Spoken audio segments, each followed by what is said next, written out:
Hello, you're listening to an interview with Courtney Kirchoff of Louder with Crowder from episode 25 of the Catholic Vote Radio Hour. Like and subscribe to the Catholic Vote Radio Hour on YouTube, iTunes, and Google Play, and follow us at Catholic Vote on Facebook and Twitter. I'm your host, Stephen Harriet. And now I'm joined by Courtney Kirchoff, the main editor of Steven Crowder's content, and she's also been on the show, Louder with Crowder show, several times, and you run the show, and you're the main attraction of the show, isn't that right? That's exactly how it is. Thank you. Right. I am the woman behind the curtain. I thought Not Gay Jared was, but I'm glad to hear. He's my puppet. I see. Mm-hmm. All right. Thanks so much for coming on the show. The reason I have you on the show, Courtney, is because 3 people from the show, including Steven Crowder himself, have been suspended from Twitter because they were bad according to progressive standards. They displeased the gods of the left with the most innocuous video maybe that they've made. Like it really was not triggering at all if you were to go back and watch it, but in what seemed like a coordinated effort, Facebook, Twitter, and YouTube took the video down, and then Twitter punished all 3 boys by putting them in Twitter jail. The significant thing here is how just mainstream Steven Crowder is. This isn't some frog account. This is Steven Crowder. He's a mainstream comedic commentator who is on CRTV and has had his own show for a decade. Yeah. This is, I think, new. I think you could say that there's something new about this. This is a little unprecedented, which is why, by the way, everyone from Stefan Molyneux to Andrew Klavan is sounding the alarm and saying, whoa, Twitter. Yeah, it's people like Shapiro yesterday made the point. So you have Farrakhan out there saying really anti-Semitic things. Not only is the media applauding him, but Twitter is apparently just fine with that kind of quote unquote hate going off all across their platform. Stephen, Jared, and Sven tweet a link to their video in which Sven Computer goes undercover at South by Southwest and identifies as a computer, and all of a sudden the internet breaks. So this is not the most offensive video Stephen has done. I mean, he has impersonated Bob Ross in a parody video and has painted Muhammad. Yes, which is classic. Actually, that was the high point of his career. It's been nice to see the decline since. Yeah. Bob Ross painting Muhammad. Yeah. So, oh my goodness. So we have that out there. I mean, there's a fatwa on Stephen's head, but they do this video at South by Southwest. And if you were to go watch it right now, if you could find it right now, it's on CRTV. That's the only place you can see it. You'd go, wait, they took him off the internet for this? Right. It's just funny. And what it does is it nukes their platform of this whole gender fluidity, gender identity, you can be whatever you want thing. And they just turned it on its head. And I don't know if that's what it was, but the people at South by Southwest, because all of the video came down at once on all platforms, this was coordinated. They knew the video was coming out and they waged a full out attack on him. The media giants we're talking about, and social media giants, YouTube, Twitter, and Facebook, it's almost like they have taken a side and they have done the bidding of one side of it. Well, they all have the same beliefs and mentalities. Facebook is run by hardcore leftists. Google is run by hardcore leftists. Google owns YouTube. Twitter is owned by hardcore leftists. So the internet overlords, if to use that term, they are all hardcore leftists. And when you start to think about how powerful these people are and the kind of information they have access to and what they can do with that information, that starts to get a little scary. If they can take down Steven Crowder over a undercover South by Southwest video, where does that leave us? Like, people say we need to start our own platform. Like, okay, how is that going to change anything? Because now we're still going to be in our own echo chambers, in our own bubbles. Right. And secondly, you still have these powerful people running the internet, essentially. Yeah. And they're going to do whatever they can to silence us. And this is just the first move. This is just one move in the game. Right. And I think it's fair to say that it's been escalating, don't you think, Courtney? Because in the last a year ago, this was something you kind of whispered about. And already it's come to the point where, like I said, Steven Crowder, come on. That's a super mainstream figure. Yeah. And it's an insult to the right. He's an entertainer. If they had blocked Ross Douthat of the New York Times, the conservative commentator, in a way, that would be more close to the heart of conservatism or something like Ross Douthat. But if you're nipping at the heels of our entertainment and our cultural commentary, in a way, I find that more disturbing than directly attacking our ideology. You see what I'm saying? Yeah, Steven's a threat because what unwittingly I think they did with this video is they took it down as it was starting to rise. The thing was going to go viral. It was going to smash. And Now what they've done is they've made people more curious about it. Hermione Granger, if I can cite Harry Potter for a second.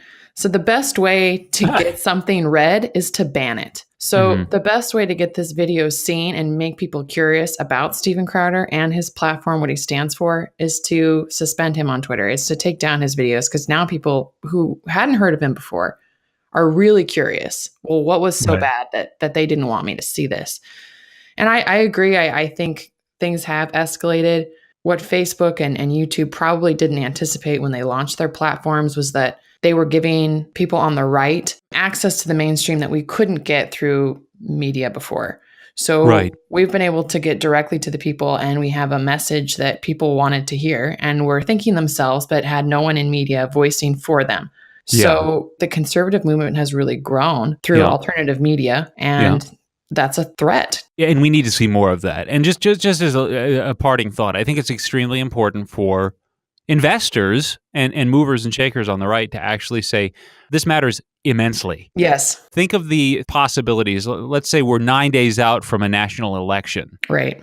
And you can really say anything is beyond the pale. From the leftist perspective, you can decide, oh, this campaign ad is beyond the pale. It says something about like mass migration that we think it's pretty much indisputable that it's racist or something like that. And that's what's happening in the United Kingdom. Oh, for sure, yeah. Anyone who speaks out against migration, doesn't have to be anything about race or ethnicity, religion. They just, we don't think people should migrate here so freely. Yeah. Without knowing who they are. Yeah. And they won't let you into the country. They won't let you speak. Yeah.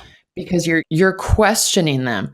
How dare you question the authorities? Like, we know better than you. Right. And we're kind of starting to see that here. I mean, everyone will say Twitter, YouTube, and Facebook, these are private businesses, and that's true.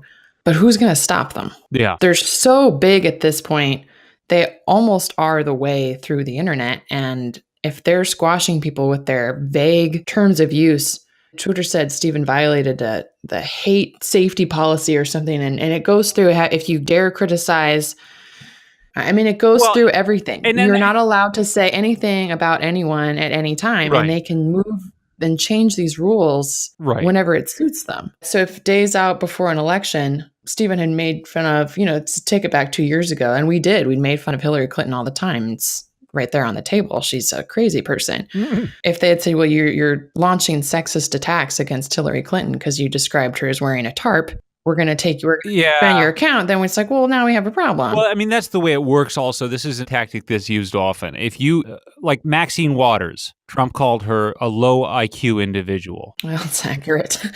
She happens to be a woman and she happens to be black. Mm-hmm. She's also old. I think she's roughly 400 years old. Yeah. So all at once you can say, oh, that was a sexist, racist, and ageist comment to make. And you're saying, well, no, he was saying she's stupid. Mm-hmm. The question is she stupid? And for that matter, come on, can someone claim she's stupid? Are they free to do that, or is that not allowed anymore? But that's if you call someone anything or you criticize a person, the left will always say, well, that's because of their identity. Like the same day that Trump said that, he also called Chuck Todd a sleepy son of a bitch. Right. Now, Todd doesn't happen to belong to a minority group, but if he did, you can bet the left would have said, well, that was a transphobic thing to say or a racist thing to say. Only if they vote liberal. Right. There were all kinds of sexist attacks against Sarah Palin, and the left didn't bat an eyelash. Well, she just is stupid. Yeah. But anyway, she is dumb. Like, she is a pig. Like, okay. Yeah. I see how it goes. Yeah. Someone's jelly. She's pretty. But just as a parting thought, Courtney, what do you think we should do? Let me frame it this way. Do you think, and I'm not kidding, CRTV or Catholic Vote or other places, could they become platforms to rival ones with SS officers patrolling them like YouTube and Facebook and Twitter? Could we actually build platforms? Like I said, what about CRTV? Maybe that could just become an immense repository for video content that's going to be tolerated and not banned. Could something like that happen? Yeah, I hope so. And that's what we tell people. We say, look, YouTube is on its way to try and take us off air. That's why Mug Club and CRTV is important. That's why opposing websites are important. Could conservatives build their own platform? I have to be honest with you. Conservatives, though industrious, usually aren't the most creative. I would love to see an alternative platform, but it's not usually conservatives who launch those. So yeah, we could certainly have our own platform. I've not seen one that compares to Facebook. Not yet. No. But yeah, is it possible? Absolutely. I just haven't seen it yet. That doesn't mean that it can't happen. I think it has to happen, yeah. Yeah, I think it has to happen. It's going to be a long fight. There's no quick answer to this. Amen. I think that's true. We're looking at another couple of decades. Yeah. It goes back to how pervasive the left is in our society. They've got our schools. They're teaching our children. So there's a lot of, I don't want to say brainwashing, but brainwashing that we have to undo. I don't want to say brainwashing either, but it is brainwashing. I agree. I mean, it sounds so conspiracy, but it's like, oh gosh, have you talked to students who come out of public school lately? I mean, absolutely. They are in fact bigoted. They're trained to be bigoted. I recently just got a comment just the other day where I said something critical of the public school system, and a young person replied right away and said, "What's the alternative, to go back to the religious, unenlightened past where people were killing each other?" And I'm like, dude, name a mass murderer. He was an anti-Christian. He was more on your side. Where do you get this idea that religion is more dangerous than Nazism and communism? Right. Who taught you that? That's one of my favorite tropes in pop culture, is this idea that conservatives and Christians are somehow anti-science. When if you look through a history book, some of the biggest pioneers of science were Catholics. You're being a Catholic supremacist here. Are you a Catholic? Yes. Oh my goodness. Shame on you. Yeah, I know. They hone in on this trope that they've been taught, like that Christians only believe that God breathed life into man, and that's a literal interpretation. Right.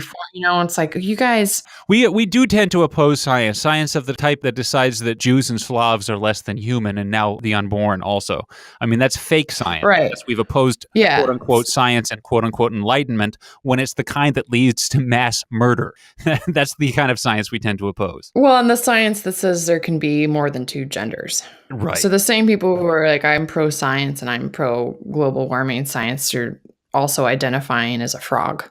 Right. So which is it? Or a computer. We've gone full circle. Yeah. So we brought it all right back into a nice little bow. Speaking of identifying as a computer, that was the content that got Steven Crowder and his team banned. We're talking about Sven Computer, who is an intern for Steven Crowder, was sent into an LGBT event, and he was told to identify as a computer and to insist upon it stubbornly, and to say, actually, what I'm saying is a little bit more reasonable than what some of these people are saying about what they identify as.